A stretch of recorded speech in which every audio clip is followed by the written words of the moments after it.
Hello, health enthusiasts. Welcome to my health and wellness podcast, Unlocking the Pathways to a Healthy Lifestyle. Here, we explore various aspects of well-being and empower listeners to lead vibrant and fulfilling lives. I'm your host, Kaviria, a passionate advocate for health and fitness and a student of naturopathic medicine. I recently just welcomed a beautiful addition to my family.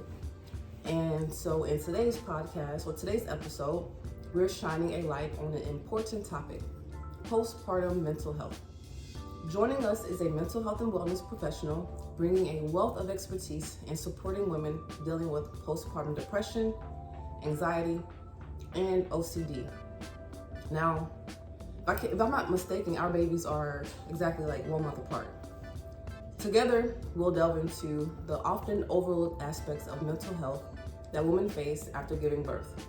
We'll discuss the impact of these conditions on overall well-being and explore strategies for managing and overcoming them. As a health and wellness enthusiast who has undergone my own transformative journey into motherhood, I'm thrilled to facilitate this conversation. We'll delve into intersections between physical and mental well-being, emphasizing the importance of nurturing both aspects of optimal health. Now, whether you're a new mom, an expected mother, or simply interested in understanding postpartum mental health, this episode offers valuable insights and practical advice. So grab your headphones, lace up your sneakers, or find a comfortable space to relax as we dive into this important discussion. Ladies, it's time to prioritize our mental health and embrace a holistic approach to wellness. This goes for the men too. All right, now let's get started. Joining us today, we have Kayla Allen, mental health and wellness expert. Hello, I'm a stay-at-home mom too, and I'm a mental health and wellness advocate. And I'm grateful that I can share my experience with mental health and wellness surrounding depression, OCD, and anxiety. And we're not the only ones who experience any form of postpartum depression. So today we're just going to have a kind discussion leading into what can we expect, how should we feel, and how can we go about and improving our mental health and wellness. So what are some of the challenges you faced during this period, and how did this affect you in your daily life? I had a hard time letting go of expectations I set for myself after my daughter's arrival. I created a vision for myself, and I felt like I didn't get a chance to fulfill that before she was here. So that created the depression and anxiety for me. I didn't plan on having kids until I was 30, so that kind of set me back in my mind a little bit. And I was just too warped up in my mind to transition to the next phase of motherhood. So that's how those symptoms started to develop for me. And I guess that's what people mean by planning your pregnancy, planning, when is a good time for you to get ready. And a lot of people like to wait until they have their career, until they're financially ready. But until you're hit with the unknown, it really kind of sets you off unexpectedly, right? You would agree? Yes, I agree with that statement. It's just that transition period. I didn't have time to plan.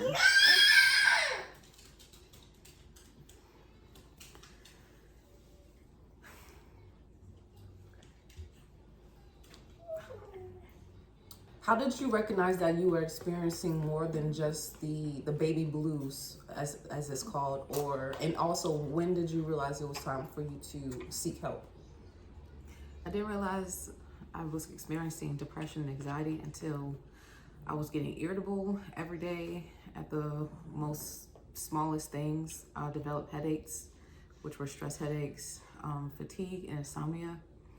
I didn't seek help until I had a miscarriage. I was 4 months in, and that's when sadness just took over me, and I just needed therapy.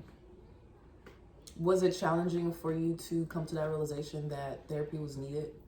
It was, because I wanted to figure out on my own, but during that time, I realized that receiving help was the best thing that I needed for myself. Because oftentimes there's certain stigmas that goes around in every culture, I'm sure, but specifically in our culture, that we're strong and that we don't necessarily need therapy from outside sources. Yes, absolutely correct. There are some women that has like this strong woman, I can do this by myself, and that's where we go wrong. And it's okay to ask for help. Asking for help is a form of therapy for yourself, and something that you can do for yourself to alleviate some of those symptoms and experiences. I know I started seeing someone not too long ago, and it was like a sigh of relief once I was able to put that appointment in my calendar. Like, all right, I'm gonna speak. I just want to talk. Just hear me. Just hear what I'm going through. I don't want a toolbox. I think I just want some tissues right now. Toolbox or tissues?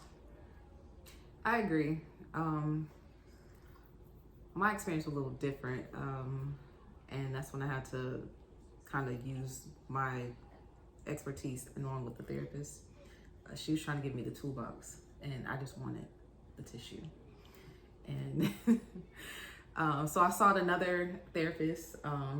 She gave me both, actually, but she actually told me to develop my own tools rather than give me those tools. So I created my own toolbox. And that's important. That's important for anyone who's trying to develop their own strategy, so that the way they're not in therapy per se for many years to come. Because therapy is a lifestyle. You can join or you can speak with someone for 6 weeks, 6 years, but you want to make sure you're evolving, and you want to make sure you're hitting your own personal goals that you set also when you go to see a therapist.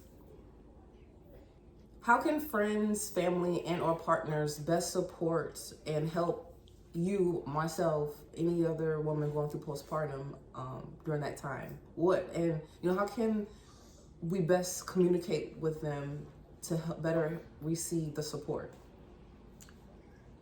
When the mom is explaining how she's feeling, the best thing that her support can do is just listen. Listen and help her assess a plan of what can they do to move forward to alleviate those symptoms for her, so she can have a quality day. Like, we're just going to start with days and just move forward from there. Also, I would say just filling in where she needs help at. For example, if she needs help around the house, rather than asking her, because that can also be stress too, just asking a question. Now she has to answer that question, where you can just fill in where you need to be as her support. If they're going to take on the responsibility of being her support, I'll say they have to be mindful of, the symptoms that she's experiencing, and what can they do to not kind of like cause more irritability or some type of agitation towards her. What's an example of irritability? Is it, how can you explain to someone who may be experiencing irritability but doesn't recognize it? My experience of irritability is I get quiet, I shut down, to the point I just don't want to say anything for that period, because anything else that I will say, I know I need to watch what I say so I don't hurt someone's feelings. That's my example. Another example is, a woman can slam things, like she can slam the door, slam anything that's like an object in her hand. She can yell out of irritation, just to kind of release that, but that's an unhealthy way of doing that. And one more example is just disconnecting from her environment. That's if you see that she's just zoning out while she's pretty much multitasking. She's washing dishes and zoning out versus being present in her environment. That comes with memory loss too. When you're just zoning out, it's just similar to, you can take the same route to work every day, and you just go for that drive, and you end up at work and you forgot how you even ended up there. Yeah. I agree. Mom does just need some time to herself, some time to rejuvenate new cells in science world. Receiving mental, physical support, but It also helps when you have meals prepared, because as a stay-at-home mom, you're cooking, cleaning, and then managing your newborn. And as a mother of two, you have two under two, and you can do so much throughout your day, and then you can go without eating. So having the support from significant other or the mom or a sister to like kind of prepare any food, or have a friend just drop by and bring any food, will help you mentally. And I know I've had experience with that, where I had a couple of friends meal prep for me, and that took a stress away from me completely. Yes. I know with my first, when mom came, she was there for that month. That was very helpful. Like, she prepared all 3 meals for me. And I would say I was spoiled when she left, because I had to deal with the aftermath of her being gone. Of like, how do I do this? But it was very helpful in those 30 days that she was there. Moms are a great help. Excellent help.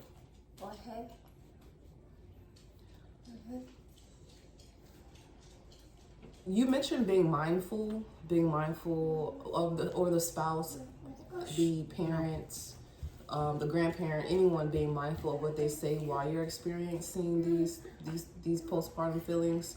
What do you mean by being mindful? What I mean by being mindful is being present, taking in that present moment, and just being aware of what's going on around you. Just being present with your children, being present with your emotions and your thoughts, and sometimes even labeling your emotions and thoughts can help you be mindful of how you're feeling in that moment. Going more in depth into being mindful, are there any other specific coping mechanisms or strategies that you would recommend other women that could potentially experience these symptoms? I would say journaling is one. You can journal how you feel for that day or even that hour, just to release some of that stress. Going for a walk and just focusing on like what you see. Like, I see trees, cars, what color of the car. Like, you're focusing on what's going on around you in your environment. Another way is meditating. And I will say doing yoga makes you present and aware with your body and your mind and your breath, which is really important. I think you forgot to mention food, nutrition. Yes. Being mindful what you eat and pretty much what you intake in your body. It holds you accountable for like how you're feeling, and make sure you meet your nutritious needs for that day or for that moment. Sit down. I say this is where I come in at with my expertise with nutrition. So just so we're aware, our cortisol levels increase during pregnancy, and they peak. I read some studies that say they peak around 8 weeks, but you could feel, it could take 3 to 6 months for you to feel normal. Normal meaning your hormones are balanced. Cortisol is a hormone, and we have to go about and reducing our cortisol levels, which causes the stress, which lead into irritability, fatigue, anxiousness, memory loss, etc. And to go about that nutritiously is to eat healthy fats. Healthy fats feeds our hormones, and I mean nuts, almonds, walnuts in particular. Also dark leafy greens, spinach, kale. There's also probiotics. Probiotics is great for your gut health. You release that feeling, that anxious feeling comes from your gut, and it stems more serotonin into your brain, and you feel that fogginess, or you feel more irritability and anxious. So probiotics to help you relieve that stress. Also, bananas, pecans as a nut, and avocados. Avocados is one of the healthiest foods I would definitely recommend. During my pregnancy, personally, I've experienced eating and drinking blueberries. I would have blueberry spinach smoothies. I would eat blueberries as a snack. I would eat almonds as a snack. Yogurt, Greek yogurt. I would make salads all day. I would have about 2 or 3 salads a day, and I like to say that I contributed to my feelings of relieving the stress that I've had during my pregnancy and postpartum also. I would like to add that you did teach me exercising also elevate for to balance our hormones as well. Yeah, exercising is another great way to reduce cortisol, stress levels. Getting out and seeing the green, getting out and just relieve those endorphins, like just sweat, just go out and sweat. I like to say, simplest way, easiest way to explain it. Because as females, we undergo the stress of labor and delivery.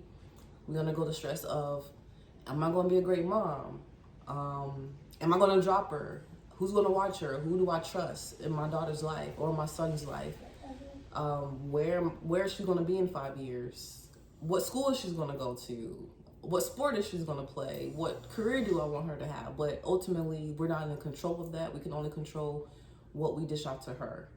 And that's one way to think about with staying present and staying mindful, is because you can only control, you have no control really when it comes to a child. You don't. There's no control at all. They actually control you. And the mindfulness is hard when you have sleepless nights. I was gonna say sleep. The lack of sleep contributes to imbalanced hormones, and it's tough. That's one of the things I'm going through right now. But coffee helps. Coffee helps, everyone. Coffee is great. Coffee is good for you. Make sure you drink your coffee before 2 so you can at least attempt to get some sleep at night. What message would you like to convey to other women who may be experiencing these disorders? It's okay to sit with yourself and, create a safe space for yourself. That's like the most important thing. And then when you do that, you're more able to go seek help. And once you seek help, you can just go from there and have your support help you along the way.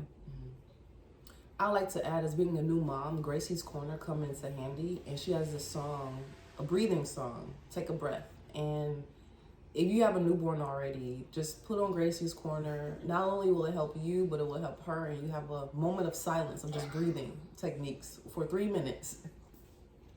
I like to add with the Gracie's Corner, her ABC song that she's singing, the affirmations. It heals my inner child and lets me know that, everything's okay. Like, I'm amazing. I'm beautiful. Like, even going through the changes of your body changing, you have to remind yourself that you're beautiful. That's another thing that contribute to disorders as well. Like, your body just physically changes. And some women have a hard time coping with that, and I'm one of them. My body has changed for the second time, and it's taking a little bit longer. But being courageous is another word that she used. And determined for D. It gets better. It does. and making light of it. We can joke about it now because we're understanding of the symptoms, we're understanding of the strategies we are using the strategies, and it is come to us that we're moving, we're progressing. And it's temporary. They're young for a short period of time, and just staying present, just enjoy it, is a reminder for me that it's not forever. That is true. That is true. So you mentioned speaking to one such as yourself. Tell me a little bit more about being a mental health and wellness expert / counselor. What can a person expect when they come to someone such as yourself? Just knowing that it's a safe space. We want to create it as safe as possible so, emotions are released. There's no judgment. You do not create judgment for yourself, and I will not create judgment for you. And just holding a space for yourself, because sometimes other people aren't going to do that. And that's where the accountability is at for us as being a mother, because we have to survive for our children. So making a space for ourselves is really important. What are some of the signs and symptoms that you're looking for to be able to explain to the patient or explain to the client you're talking to, like, this could be something that you're experiencing. How can I assist you? I would say intrusive thoughts. Those thoughts can just wander and wander and constantly go. Being hyper aware of your environment or your thoughts is another key symptom. Avoidance. There are mothers that do avoid their children, and this is where the distress comes from. The lack of being aware of their children, and irritability, insomnia, headaches is a physical feeling that they can feel. Like, you can feel that. I would say pain. If you constantly have like pain, that can also attribute to like your symptoms as well.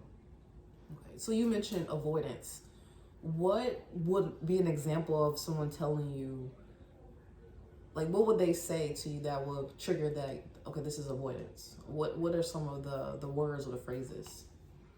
Well, since they're taking care of their child, just ignoring them when they cry rather than assess their needs is an important one. Since they're a baby or a young child, you want to assess their needs of wondering, like, why are you in pain? Are you hungry? And just not caring for them is avoiding them.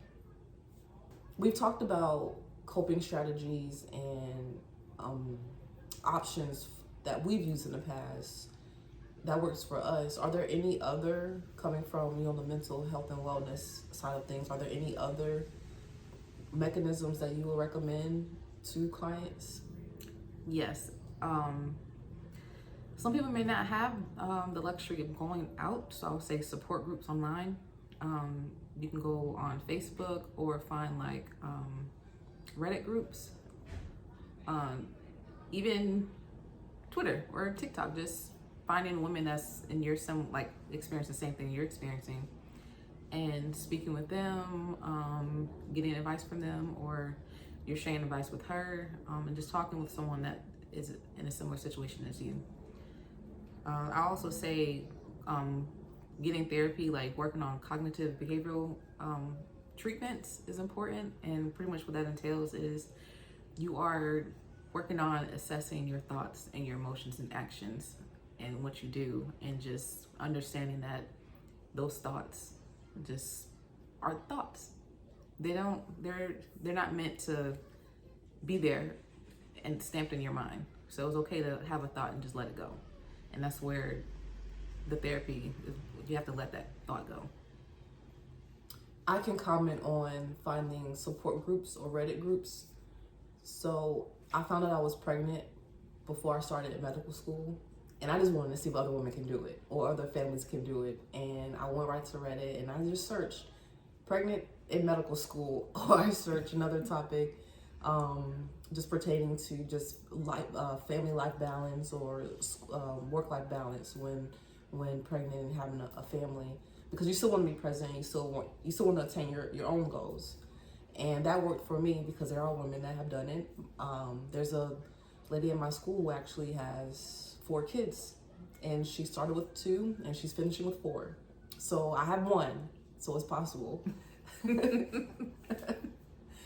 I also like to comment to the reshaping your thoughts and behaviors. Now that goes with the positive affirmations. And if you could wake up and say, today's gonna be a great day, that's another Gracie's Corner song. It will be a great day because you putting that out there, that positive, yes, positive affirmation, that positive vibe out there that is going to start off strong with your coffee. With coffee. Self-care. I don't think we've touched on self-care.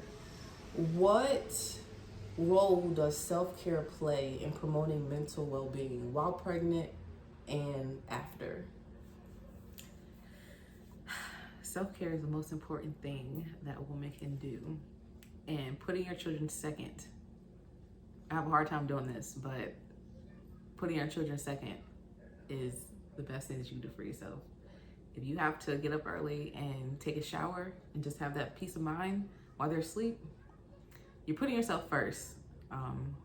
You're not neglecting them, but you're just putting yourself first, and giving prioritize your needs before them, because you're going to get to them. But how can you take care of someone if you can't take care of yourself?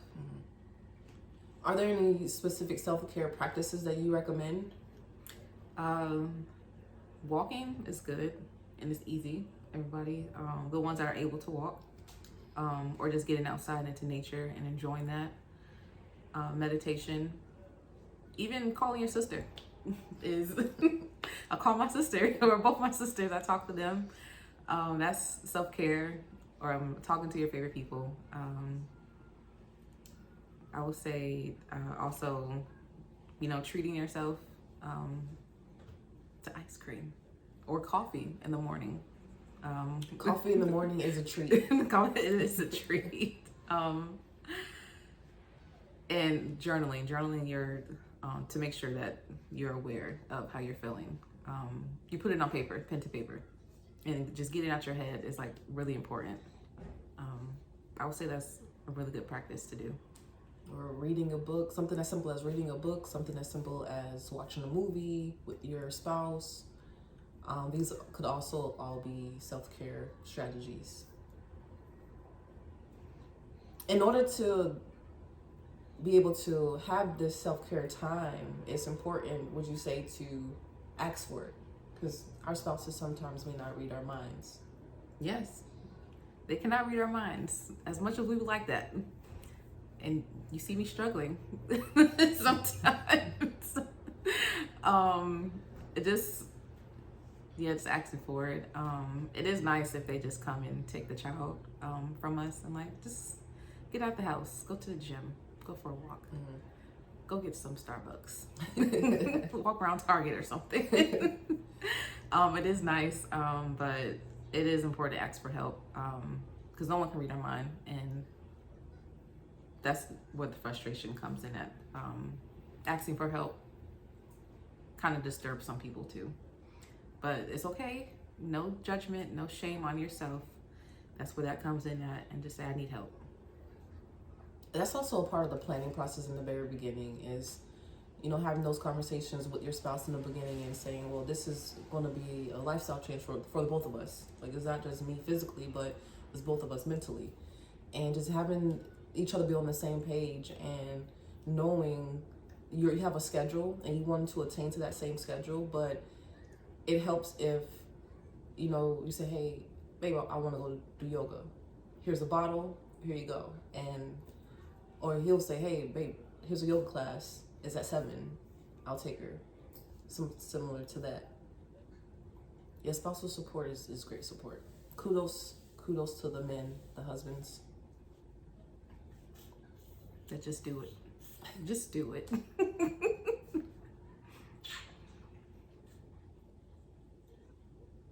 What advice would you give to pregnant women that are concerned about their mental health?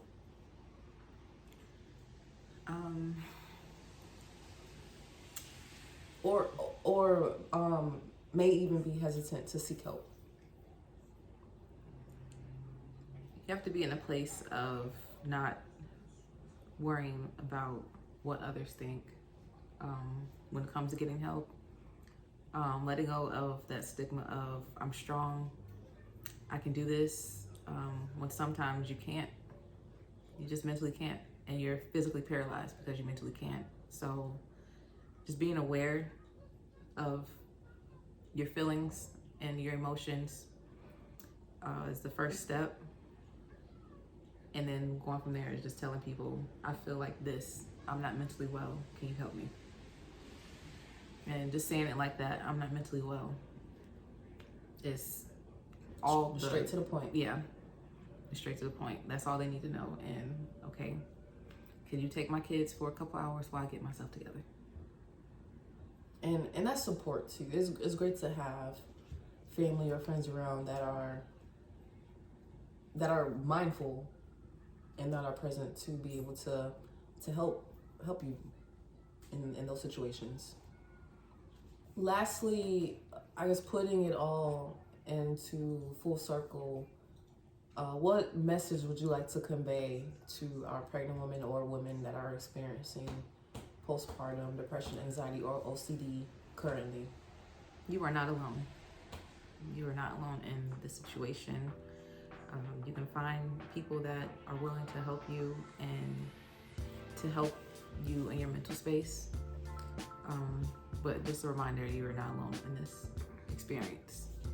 Because we're just experiencing motherhood, and just temporary as a reminder.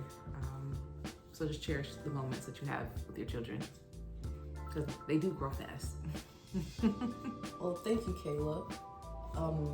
Kayla also has a YouTube channel where she posts and promotes daily lifestyle strategies and ways to practice self-care, and just being a stay-at-home mom.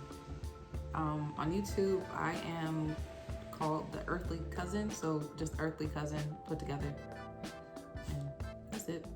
On my YouTube channel is just, like Kavira reiterated, just a lifestyle of what I do, my everyday life. That's also a form of therapy for me. It's just making me feel like I'm doing something important for my life, and doing something fun. I get to document my experience as a mother and potentially look back on it as the months and years go by. And who knows, some people may even be able to resonate with you also. Well, thank you, my health enthusiasts. As I said, I'm your host, Kaviria. Follow my YouTube channel, Just Health 90. Follow my Instagram, _it_won't_stop. Leave your comments, your feedback, questions on the platform you are listening to. Thank you.